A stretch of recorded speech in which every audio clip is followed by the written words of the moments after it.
বাদী ছিলেন তো, অর্থাৎ গোলাম মহিলা ছিল। আবু লাহাব বাতিজার কথা শুই না ওই মহিলাকে আজাদ করে দিছে। কি করে দিছে? যা আজকে থেকে তোরা আমি আজাদ করে দিলাম। যে আবু লাহাব রাসূলের জন্ম শুই না সেও কি হয়েছে?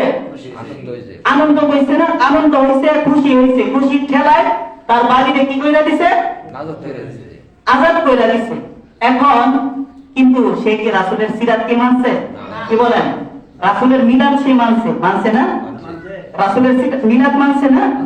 খুশি তো আমরাও খুশি, খুশি না? রাসূল দুনিয়াতে আগমন করছে, আমরাও খুশি, আবু লাহাবও খুশি, আবু তালেবও খুশি।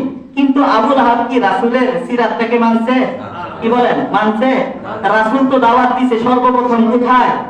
একটা পাহাড়ের উপরে দাওয়াত দিছিল, কিন্তু সর্বপ্রথম বাধা দিছিল কে? এই আবু লাহাব।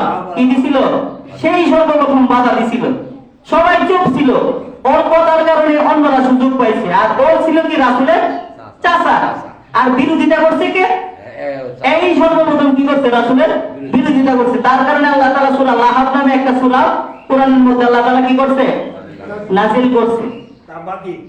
এখন এই আবু লাহাব রাসূলের জন্মতে খুশি, আমরাও খুশি। এখন খুশিটা কি রাসূলের সুন্নাত মোতাবেক হতে হবে না? কি বলেন? রাসূল বলেন তারাকতু ফীকুম আমরাইন লান তাযিল্লু মা তামাসসাকতুম বিহিমা কিতাবাল্লাহি ওয়া সুন্নাতা রাসূলি। আমি তোমাদের মধ্যে দুইটা জিনিস রেখে যাচ্ছি। কয়টা জিনিস? দুইটা জিনিস। একটা হলো আল্লাহর কিতাব, আল্লাহর কোরআন। কি? আল্লাহর কোরআন।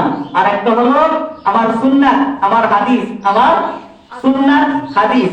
অর্থাৎ এই দুইটা জিনিসকে তোমাদেরকে ফলো করতে হবে। কি করতে হবে?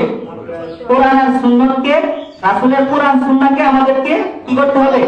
মানতে হবে, ফলো করতে হবে। এখন তাদের যারা মিলাদুন নবী পালন করে তাদের এক হুজুর বলতেছে যে রাসূলের জন্মেতে আমরা খুশি, এটা থেকে দলিল টলিল কিছু লাগবে না। কি লাগবে না? কোন দলিল লাগবে না। এখন বলেন ইসলাম কি আবেগের নাম? আবেগের নাম ইসলাম না কোরআন হাদিসের নাম ইসলাম? ভালোবাসা প্রকাশ করতে হবে কি দিয়া? কোরআন সুন্নাহ দিয়া না? কোরআন। এখন মনে করেন ইবাদত, আমাদের ইবাদত কবুল হওয়ার জন্য দুইটা শর্ত। কয়টা শর্ত? এক নম্বরে নিয়ত। এক নম্বরে নিয়ত। এখন দেখা যায় অনেকে আইছেন জুমা পড়ার জন্য, সারা সপ্তাহ নামাজ পড়েন না, এক সপ্তাহ কি করেন না? নামাজ পড়েন না। ঘরের ভিতরে আপনার বউ বলতেছে আজকে যদি জুমার নামাজে না যাও খাওন দিতাম না। কি দিতাম না? খাওন দিতাম না। এখন খাওনের চিন্তা করেও কি করতে হইব? জুমার নামাজ পড়তে হইব। কি নামাজ পড়তে হইব? জুমার নামাজ। এটা গাইছেন মসজিদে, যদি জুমার নামাজে না আসেন বউ কি দিত না? খাওন দিত না। এখন এই নিয়ত করে যদি কেউ নামাজ পড়ে নামাজ হইব? কি বলেন? হবে? এক নম্বরে কি লাগবে? নিয়ত। দুই নম্বর কারণ হলো রাসূলের সুন্নাত। কি? আমরা সেজদা দেই কয়টা? দুইটা। এখন কেউ যদি তিনটা দেয় হইতো না কেন? এই জায়গা তো আল্লাহর তাসবিহ বেশি করছি না, সুবহানা রাব্বিয়াল আলা তিনবার করছি, সেজদা একটা বেশি দিছি, হইতো না কেন? কি বলেন? সেজদা দুইটার জায়গা তিনটা দিছি, হিসাবে তো সওয়াব বেশি পাওয়ার কথা। হবে না? কেন হবে না? রাসূলের সুন্নাত নাই। কি নাই? রাসূলের সুন্নাত নাই। এই জিনিসটা বুঝতে হবে যে ঈদে মিলাদুন নবী কি পালনীয় বিষয় না আলোচনার বিষয়? আলোচনার বিষয়। আর সিরাতুন নবী কি পালনীয় বিষয়। আপনার জন্ম থেকে মৃত্যু পর্যন্ত রাসূলের আদর্শ ফলো করা আপনার জন্য ফরজ। কি? আল্লাহ তাআলা বলেন লাকাদ কানা লাকুম ফি রাসূলিল্লাহি উসওয়াতুন হাসানাহ। তোমাদের জন্য উত্তম আদর্শ, উত্তম নমুনা রয়েছে রাসূল সাল্লাল্লাহু আলাইহি ওয়াসাল্লামের আদর্শের মাধ্যমে। কার? রাসূলের আদর্শের মধ্যে তোমাদের জন্য কি রয়েছে? উত্তম আদর্শ রয়েছে। কে বলছে কথাটা? আল্লাহ তাআলা বলেন। আল্লাহ তাআলা আরেক আয়াতে বলেন কুল ইন কুনতুম তুহিব্বুনাল্লাহ ফাত্তাবিউনি ইউহিব্বুকুমুল্লাহ ওয়া ইয়াগফির লাকুম যুনুবাকুম আল্লাহু গফুরুর রহিম। যে হে নবী আপনি বলে দেন যারা নবী আমি আল্লাহকে ভালোবাসি। কাকে? আল্লাহকে ভালোবাসি। তারা যেন নবী আপনাকে ফলো করে। কি করে? আপনার অনুসরণ করে, আপনার অনুকরণ করে। যদি আপনার অনুসরণ করে আমি আল্লাহ তাআলা তাদেরকে ভালোবাসবো। কে ভালোবাসবে? আল্লাহ তাআলা ভালোবাসবে। কার অনুসরণ করলে? রাসূলের অনুসরণ করে আল্লাহ তাআলা কি করবে? আমারে আপনাকে কি করবে? আল্লাহ তাআলা ভালোবাসবেন। শুধু আল্লাহ তাআলা ভালোবাসবেন না, তারপরে আল্লাহ তাআলা বলেন ওয়াল্লাহু গফুরুর রহিম, আমি আল্লাহ তাআলা তাদেরকে maaf করে দিব। কি করে দিব? আল্লাহ তাআলা maaf করে দিব। কার আদর্শ গ্রহণ করলে? রাসূলের আদর্শ গ্রহণ করলে। রাসূল হাদিসের মধ্যে বলেন লা ইউমিনু আহাদুকুম হাত্তা আকুনা আহাব্বা ইলাইহি মিন ওয়ালিদিহি ওয়া ওয়ালাদিহি ওয়ান নাসি আজমাইন, যে তুমি তোমার বাপ দাদা চাচা সত্য গোষ্ঠী থেকে আমি রাসূলের সব থেকে বেশি ভালোবাসতে নিব। কার থেকে?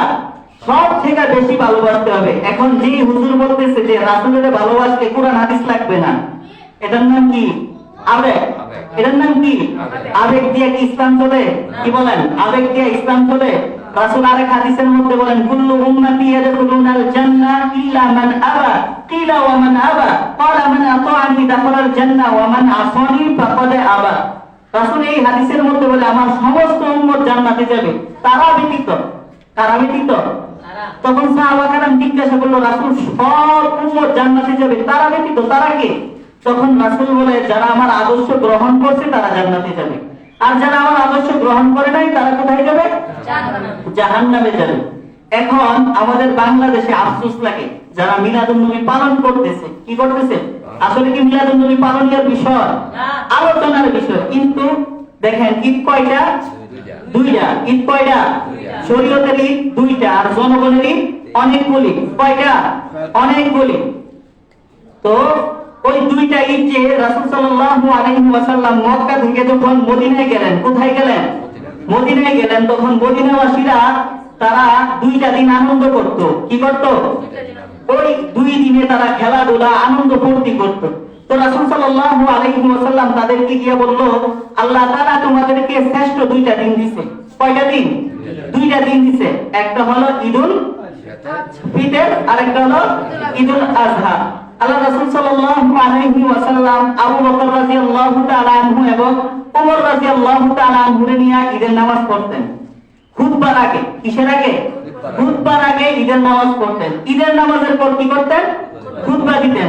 হযরতে আরেক সাহাবী বলতেছে যে আমি রাসূল সাল্লাল্লাহু আলাইহি ওয়াসাল্লামের সাথে অনেক দিন পর্যন্ত ঈদের নামাজ পড়ছি একামত ছাড়া। কি ছাড়া? একামত ছাড়া। এখন আসেন যে আমরা বাংলাদেশে যে ঈদটা পালন করে এই ঈদের নাম কি? ঈদে মিলাদুন নবী। ঈদে মিলাদুন নবী। কোরআন হাদিস ইতিহাসের কোন কিতাবের মধ্যে আপনি ঈদে মিলাদুন নবী পাবেন না। কি করবেন না? পাইবেন না। মিলাদুন নবী পাবেন। কি পাবেন? মিলাদুন নবী পাবেন। কিন্তু ঈদ শব্দটা তারা কি করছে? নতুন করে অ্যাড করছে। কি করছে? নতুন করে তারা কি করছে? অ্যাড করছে। আমি একটু আগে আসলাম ওই মাহমুদাবাদ, ওইখানে দেখলাম একটা বড় একটা গেট বানছে। এই গেটের মধ্যে লাগা পবিত্র ঈদে মিলাদুন নবী জশ্নে জুলহজ, ঈদে আযম। ঈদে আযম অর্থাৎ সব থেকে বড় ঈদ হলো কি? ঈদে মিলাদুন নবী। কি? ঈদে মিলাদুন নবী। এখন আমরা হাদিস দ্বারা কয়টা ঈদ পাইলাম? দুইটা। কয়টা ঈদ পাইলাম? দুইটা। আর এই ঈদটা যারা পালন করতেছে এটা কার ঈদ? শরীয়তের ঈদ? কার ঈদ? কি বলেন? জনগণের ঈদ। এখন দেখেন এই ঈদটা পালন করতে গিয়ে কত মতানৈক্য। আমরা যে ঈদুল ফিতর এবং ঈদুল আযহার মধ্যে কিছু নিয়ম আছে না? কুরবানির যে ঈদটা করি আমরা, অনেকে দেখা যায় কুরবানি করার পর কুরবানির গরুর গোশত দিয়া আমরা কি করি? প্রথম খাবার খাই, ঠিক না? আর রমজানের যে ঈদটা পালন করি ওই ঈদের সময় আমরা মিষ্টি মুখ করে কই যাই? নামাজে যাই, ঈদগাহে যাই। এক রাস্তা দিয়ে যাও এবং অন্য রাস্তা দিয়ে আসা কি সুন্নাত। অনেকগুলি নিয়ম কানুন আছে, ঠিক না? এখন ঈদে মিলাদুন নবী যারা পালন করতেছে তাদের এই ঈদে মিলাদুন নবী তাদের মধ্যে মতানৈক্য। কি মতানৈক্য? কিভাবে মতানৈক্য? একদল শুধু ঈদে মিলাদুন নবী মানে। কি করে? মানে তারা শুধু বিশ্বাস করে কি ঈদে মিলাদুন নবী আছে। আবার আরেক দল পতাকা লাগায় কি করে? ঈদে মিলাদুন নবী পালন করে, মিছিল করে। কি করে? আবার আরেক দল দেখা যায় ঢোল তবলা বাজায়। কি বাজায়? আবার আরেক দল দেখা যায় বাইরের থেকে হুজুর আনে। কোন দেশ থেকে? ইন্ডিয়া থেকে হুজুর আনে। আইনা হুজুরের এক তাকের উপরে বসায়। কিসের উপরে? তাকের উপরে বসায়। বসায়া ওই হুজুরের গলার মধ্যে কি দেয়? ফুলের মালা দেয়। এখন বলেন এই ঈদ তো পালন করতেছে, এই ফুলের মালা কি হুজুরে পাইব? হুজুরে কোন উদ্দেশ্যে ফুলের মালা পাইব বলেন? বলেন হুজুরে কি ফুলের মালা পালার যোগ্য? এখন অনেকে যে একটা ঈদ, আবার কিছু ভাইরা আছে যে কেক বানায়, 80 হাত লম্বা কি বানায়? কেক বানায়। আর এই কেকের মধ্যে গিয়ে তারা কি বলে? ইয়া রাসূলুল্লাহ হ্যাপি বার্থডে টু ইউ। কি এখন বলেন হ্যাপি বার্থডে টু ইউ যে শব্দটা বলে, এটা কি মুসলমানের শব্দ? এটা কি মুসলমানের শব্দ? আরে তোর এই শব্দটা নিয়ে ইহুদি কাফেরও তো তোর প্রতি নারাজ। কি বলেন? এই শব্দটা তো মুসলমানের শব্দ না। হ্যাপি বার্থডে টু, এই শব্দটা কি মুসলমানের শব্দ? কি বলেন? এটা কার? ইহুদি নাসারারা, তারা তো তাদের জন্ম পালন করে, আমরা মুসলমান কেন জন্ম পালন করব? আমাদের এই শব্দ শুনি না হিন্দু ভাইয়েরা হাসাহাসি করে যে মুসলমানের কাছে কোনো শব্দ নাই, তারা আমাদের শব্দ চুরি করে নিয়ে রাসূলের সামনে ব্যবহার করে। কি বলেন? এই শব্দটা কি আমাদের?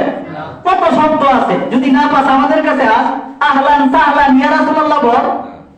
চুরি করার দরকার কি? শব্দ চুরি করার কোন দরকার আছে? আরেকজনের শব্দ চুরি করে আইনা রাসূলের সামনে ব্যবহার করো, আর পরে এই ধর্ম নিয়ে ইহুদি নাসারারা কি করে? হাসাহাসি করে। কি বলেন? হ্যাপি বার্থডে শব্দটা কি এটা মুসলমানের শব্দ? যদি শব্দ না পাস আমাদের কাছ থেকে আইসা নিয়ে আসা, আমরাও দিয়ে দেই। তার দ্বারা যেন আমাদের ধর্মের কোনো ক্ষতি না হয়। কি না হয়? ক্ষতি না হয়। তো এই ঈদে মিলাদুন্নবী কয় সালে আবিষ্কার হয়? 604 সালে। কার মাধ্যমে? ইরাকের মুঘল শহরের বাদশাহ আবু সাইদ মুজাফফর কুকুর বুরি, কার মাধ্যমে হইছে? এক আলেম নামের জালেমের মাধ্যমে সে এটা শুরু করছে। কিভাবে শুরু করছে? দুল তবলার মাধ্যমে। কিসের মাধ্যমে? দুল তবলার মাধ্যমে। আর আমাদের বাংলাদেশে এটা কখন আসে? 1974 সালে। রাসূল সাল্লাল্লাহু আলাইহি ওয়াসাল্লাম দুনিয়া থেকে বিদায় নেন কয় সালে? 11 হিজরিতে। আর রাসূলের সর্বশেষ সাহাবী আবু তুফাইল কয় সালে বিদায় নেন? 101 হিজরি। এখন হিসাব করেন 11 হিজরিতে যদি রাসূল ইন্তিকাল করেন আর 604 সালে যদি এটা আবিষ্কার হয়, এর আগে যারা ঈদে মিলাদুন্নবী পালন করছে না তারা কি? কি বলেন? তারা কি? ওয়াহাবি, নবীর দুশমন, কাফের। কি বলেন? ভাই যারা পালন করেন ঈদে মিলাদুন্নবী, আমি আপনাকে বাধা দিব না, আপনি পালন করেন, কিন্তু আরেক বাইরে আপনি গালি দিয়েন না। কি করেন না? যার মনে চায় পালন করে জাহান্নামে যায়। কি করেন? আপনার মনে যখন যায় তাহলে আপনি পালন করে কই যান? জাহান্নামে যান। আরেক বাইরে কেন আপনি গালি দেন? দরকার আছে? আমি তো আপনারে বাধা দিচ্ছি না, আপনি যে পালন করতেছেন বাধা দিচ্ছি, আপনি পালন করেন। আপনি তো রাসূলের জন্মের ইতিহাসই জানেন না, সিরাত কি শব্দ, মিলাদ কি শব্দ, এটার ইতিহাসই কি করেন না, জানেন না।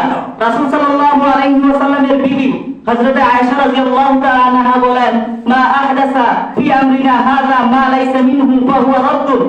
যে ব্যক্তি, অর্থাৎ যে ব্যক্তি ইসলামের মধ্যে এমন কোন আমল নাই আর ওইটা সে কি করলো ইসলামের ভিতরে প্রবেশ করাইলো, ওই ব্যক্তির আমল বাতিল। কি? ওই ব্যক্তির আমল বাতিল। এখন যারা ঈদে মিলাদুন্নবী পালন করছে অবশ্যই তারা সওয়াব মনে করে পালন করছে। কি বলেন? সওয়াবের উদ্দেশ্য না, কষ্ট করে নিজের টাকা বাইঙ্গা তারা কেক বানতেছে, পতাকা উড়াইতেছে, একদিন মিছিল করতেছে, কেক কাটতেছে, অনন্ত ইবাদতের লাগে না? জিলাপি খাওয়ার জন্য, মিষ্টি খাওয়ার জন্য। কি বলেন? এরা তো কষ্ট কেন করতেছে? ইবাদতের জন্য না। ভাই আপনি যে ইবাদতের জন্য করতেছেন এটা রাসূলের সুন্নাত তরিকায় না হওয়ার কারণে, এই ইবাদতের কারণে আপনার কোনো সওয়াব হবে না, বরং আপনার ইবাদত কি? বাতিল। আরেক হাদিসের মধ্যে রাসূল সাল্লাল্লাহু আলাইহি ওয়াসাল্লাম বলেন, রাসূল সাল্লাল্লাহু আলাইহি ওয়াসাল্লাম হাউজে কাউসারের কাছে দাঁড়ায় থাকবো। কোথায়? হাউজে কাউসারের পাশে রাসূল দাঁড়ায় থাকবো। রাসূলের উম্মতের রাসূল সাল্লাল্লাহু আলাইহি ওয়াসাল্লাম একদম রাসূলের উম্মত পানি পান করব। কি করব? হাউজে কাউসার থেকে তারা পানি খাইব। একবার পানি খাওয়ার পর তাদের জীবনে আর কোনোদিন পিপাসিত হবে না। কি বলেন? কোনোদিন তারা পানি পিপাসিত হবে না। এবং আরেক দল লোক থাকবে যাদেরকে আল্লাহ রাসূলও দেখবে, তারাও আল্লাহ রাসূলকে দেখবে, কিন্তু তাদের সামনে ফেরেশতারা কি করবে? পর্দা ফালায় দিবে। কি ফালায় দিবে? পর্দা ফালায় দিবে। এবং রাসূলকে বলবে যে রাসূল আপনি দুনিয়া থেকে আসার পর তারা ধর্মের ভিতরে নতুন নতুন কাজ ঢুকায় দিছে। কি করছে? ইবাদত মনে করে অনেক কাজ তারা করছে, আজকে তাদের ইবাদত কি? বাতিল। সুহকন সুহকন, দূর হ। রাসূল বলতো কি? দূর হ, দূর হ। এখন বুঝেন যে আপনি যে আমল করলেন তার জন্য রাসূলের ভালোবাসায় কিন্তু সুন্নত অনুযায়ী না হওয়ার কারণে রাসূলই সেই দিন আপনাকে বলবো কি দূর হ দূর হ। এখন বুঝেন আপনি যে আমল করলেন কেন? রাসূলের মহব্বতে না, রাসূলের সুপারিশ পাওয়ার জন্য তো আমল করলেন। কিন্তু ওই জায়গায় রাসূল যদি আপনারে দূরে সরায়া দেয়, এই সুপারিশ এই আমল করে কি লাভ হইল না ক্ষতি হইল? ক্ষতি হইল। আল্লাহ তাআলা আমাদের সবাইকে সহিহ বুঝ দান করুন এবং